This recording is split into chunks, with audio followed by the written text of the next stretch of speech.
ایک مہینہ آپ صلی اللہ تعالی علیہ وآلہ وسلم نے طائف کے قبیلہ دوس کو، دوسرے قبائل کو آپ نے اسلام کی تبلیغ کے لیے، قبیلہ ثقیف وغیرہ کو اسلام کی تبلیغ کے لیے دعوت دیتے رہے۔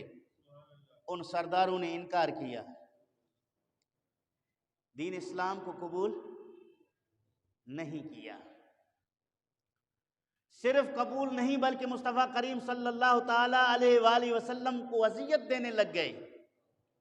اپنے غلاموں، چھوکروں، اوباش لڑکوں کو کہا کہ اس کے پیچھے جاؤ، سیٹیاں بجاؤ، تالیاں بجاؤ، نعرے بازی کرو، پتھر مارو۔ جس طرح کی تکلیف دینا وہ سمجھتے تھے وہ ان کو الاؤ کر دیا، اجازت ہے جس طرح چاہو تکلیف دو۔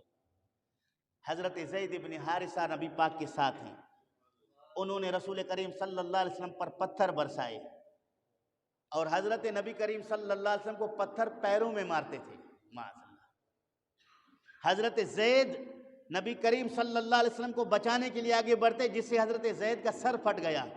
نبی کریم صلی اللہ علیہ وسلم کے پیروں میں جب پتھر لگتے تو آپ بیٹھ جاتے، وہ بدماش لوگ آ کر مصطفیٰ کریم کے بازو سے پکڑ کے پھر آپ کو کھڑا کرتے اور آگے جانے کا حکم کرتے کہ آگے چلیں۔ جب رسول کریم چند قدم آگے چلتے تو یہ پھر پتھر برساتے۔ کرتے کرتے آپ صلی اللہ علیہ وسلم کچھ فاصلے پر ایک باغ ہے انگور کا، عقبہ اور شیبہ ان کے مالکان ہیں، دونوں بھائی اس باغ کے مالک، وہ بھی طائف کے لوگ ہیں، وہ بھی اسلام قبول نہیں کر رہے ہیں۔ لیکن انہوں نے دیکھا کہ طائف کے شہر سے مصطفیٰ کریم کے پیچھے یہ بدماش لڑکے پتھر برساتے آئے، آپ کا جسم مبارک، آپ کے پیزار مبارک، جوتے نالین شریفین خون سے بھر گئے ہیں۔ آپ صلی اللہ علیہ وسلم اس کے باغ میں کسی درخت کے سائے میں تھوڑی دیر کے لیے بیٹھ گئے۔ انہوں نے اپنے غلام عداس کو کہا انگور کا ایک گچھا توڑ کر تھال میں رکھ کے ان کے پاس لے جائیں اور انہیں کہیں کہ یہ کھائیں۔ عقبہ اور شیبہ دونوں بھائیوں نے اپنے باغ سے اپنے غلام کو انگور کا گچھا توڑ کر مصطفیٰ کریم کی بارگاہ میں بھیجا کہ حضور سے کہہ دیں کہ یہ تناول فرما لے۔ رحم دلی کی تھوڑی سی انسانی ہمدردی کو مد نظر رکھتے ہوئے کچھ اپنے باغ میں سے انگور پیش کیا۔ جب وہ عداس رسول کریم صلی اللہ علیہ وسلم کے پاس وہ تھال میں انگور کا گچھا لے کر آئے، مصطفیٰ کریم صلی اللہ علیہ وسلم نے اس کی ہدیہ کو قبول فرمایا۔ کہہ دو سبحان اللہ۔ اور آپ صلی اللہ علیہ وآلہ وسلم نے بسم اللہ الرحمن الرحیم پڑھ کر تناول فرمانا چاہا۔ عداس نے کہا کہ یہ آپ کیا کہہ رہے ہیں؟ یہاں تو کوئی بھی آدمی کھاتے وقت یہ جملہ نہیں بولتا، آپ یہ کیا پڑھ رہے ہیں؟ نبی کریم صلی اللہ تعالی علیہ وآلہ وسلم نے ان سے اس کے سوال کے جواب دینے سے کے بجائے ان سے سوال کر لیا ہے کہ آپ کہاں کے ہیں؟ عداس سے پوچھا کہ آپ یہاں کے نہیں لگ رہے ہیں، تبھی پوچھ رہے ہیں آپ کہاں کے ہیں؟ عداس نے کہا کہ میں نینوا کا ہوں۔ اس پر رسول کریم صلی اللہ علیہ وسلم نے فرمایا اچھا آپ اللہ کے نبی مرد صالح یونس بن متا کے شہر کے ہیں؟ عداس نے کہا کہ آپ یونس بن متا کو کیسے جانتے ہیں؟ نبی کریم صلی اللہ علیہ وسلم نے فرمایا کہ وہ میرے بھائی ہیں، وہ بھی میرے طرح نبی تھے جس طرح میں نبی ہوں۔ جب حضرت رسول اکرم صلی اللہ علیہ وسلم نے یونس بن متا کے نبوت کا، ان کے نبی اور صالح ہونے کا ذکر کیا، یہ عداس چونکہ عیسائی تھا، نصرانی تھا، یہ بڑھ کر مصطفیٰ کریم صلی اللہ علیہ وسلم کے سر مبارک کو چوما، آپ کے ہاتھ چومے، آپ کے پیر چومے۔ بعض سیرت نگار لکھتے ہیں وہ کلمہ پڑھ کر مسلمان بھی ہوئے۔ ادھر عقبہ اور شیبہ دیکھ رہے تھے دونوں بھائی، پھر ایک دوسرے سے بولنے لگے کہ ہمارا غلام ہمارے ہاتھوں سے چلا گیا۔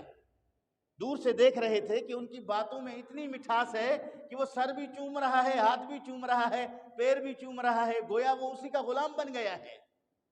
جب وہ واپس اپنے مالکان کے پاس آئے تو انہوں نے پوچھا کہ آپ نے کیا کیا؟ کہا کہ وہ اللہ کے نبی ہیں، میں نے اس کی تعظیم کی یا ان کی تکریم کی، ان کی میں نے عزت کیا ہے چونکہ وہ اللہ رب العالمین کے برگزیدہ نبی ہیں۔ تو عزیزان گرامی، رسول اکرم صلی اللہ تعالی علیہ وآلہ وسلم وہاں سے پھر مکہ مکرمہ تشریف لائے، اور مکہ مکرمہ میں آپ صلی اللہ تعالی علیہ وآلہ وسلم نے دین اسلام کی تبلیغ کی، اور اسی راستے میں حضرت زید بن حارثہ نے نبی کریم صلی اللہ علیہ وآلہ وسلم سے درخواست کی کہ آپ ان طائف والوں کے لیے بد دعا کریں جنہوں نے اللہ کے نبی پر پتھر برسائے، جنہوں نے اللہ کے نبی کا خون بہایا، آپ ان کے لیے بد دعا کریں نبی کریم صلی اللہ تعالی علیہ وآلہ وسلم توجہ نہیں فرما رہے تھے۔ حضرت زید کے بار بار اصرار کرنے پر نبی کریم صلی اللہ علیہ وسلم نے فرمایا ہاں ٹھیک ہے میں دعا کروں گا، آپ آمین کہنا۔ حضرت زید کہتے ہیں میں خوش ہو گیا کہ اب اللہ کے نبی جو ہیں ان کی بد دعا کریں گے، یہ ہلاک اور برباد ہو جائیں گے۔ لیکن اللہ کے پیارے محبوب صلی اللہ علیہ وسلم نے نبوت والے ہاتھ اٹھا کے رب ذوالجلال کی بارگاہ میں درخواست گزار ہوئے، اللہم اہد قومی فإنہم لا یعلمون، اے اللہ میری قوم کو ہدایت دے دے۔ کیا دے دے؟ میری قوم کو ہدایت دے دے، یہ مجھے جانتے نہیں ہیں۔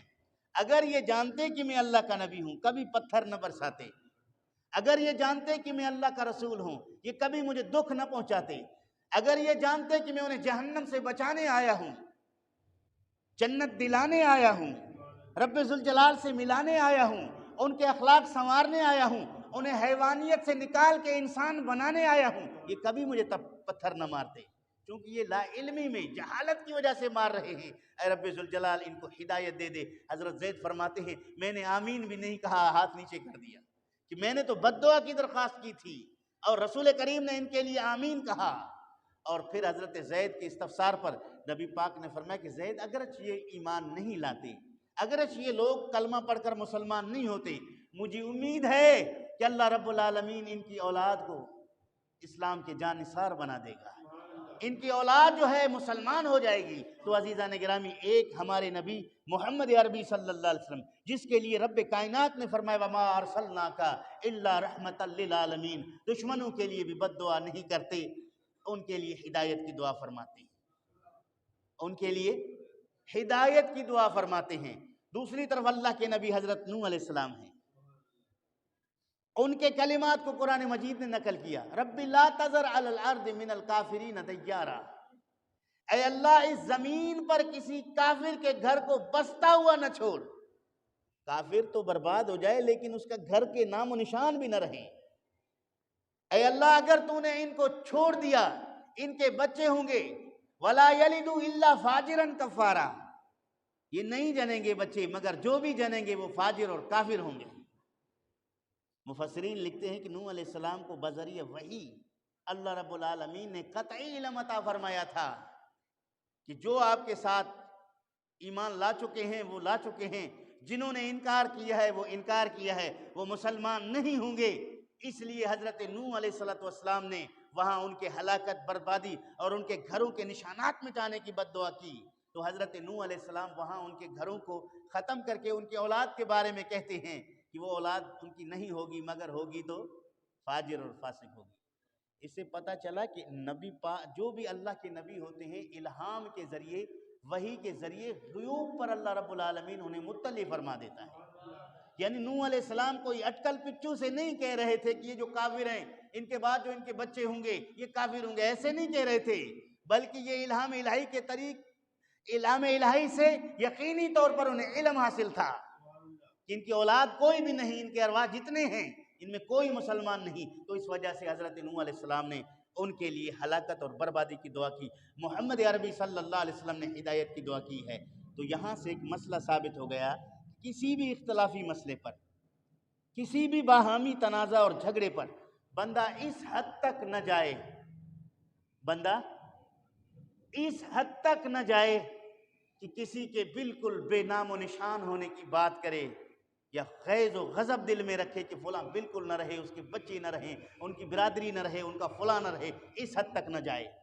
ہاں اگر کنٹرول نہیں کر سکتا اپنے غصہ وغیرہ کو، خاموشی اختیار کر لے، یا تو اللہ رب العالمین سے کہے کہ رب ذوالجلال جو میرے حق میں بہتر ہو وہ کر لے، جو میرے حق میں بہتر ہو وہ کر لے۔ اگر دشمنوں کا میرے حق میں رہنا بہتر ہے تو ان کو زندہ سلامت رکھ لے، اگر ان کا یہاں رہنا میرے لیے مضر ہے تو انہیں ہٹا دے میرے راستے سے، اس حد تک کر لے، لیکن قطعی اور یقینی طور پر کسی کے ہلاکت اور بربادی کی دعا سے اجتناب کرے، کیونکہ مصطفیٰ کریم کی ہم امت ہیں، نبی پاک کی اتباع یہی ہے، حضور کی سنت یہی ہے کہ آپ اپنے دشمن کے لیے ہدایت کی دعا فرماتے ہیں، تو ہم بھی نبی پاک کی سنت پر عمل کرتے ہوئے اپنے دشمن کے لیے ہدایت کی دعا فرمائیں۔ اس لیے علماء، مشائخ، بزرگان دین سے اکثر آپ نے سنا ہوگا یا اللہ فلاں کو ہدایت دے دے، اگر ان کے ہدایت مقدر میں نہیں ہے تو پھر اس کو نیست و نابود کر دے. یعنی مشروط طریقے سے یہ یقینی طور پر وہ دوسرے کلمات کے ساتھ پھر اس دعا کو بھی شامل کر لیتے ہیں. تو نبی کریم صلی اللہ علیہ وآلہ وسلم کو اللہ رب العالمین نے عالمین کے لیے رحمت بنا کر بھیجا.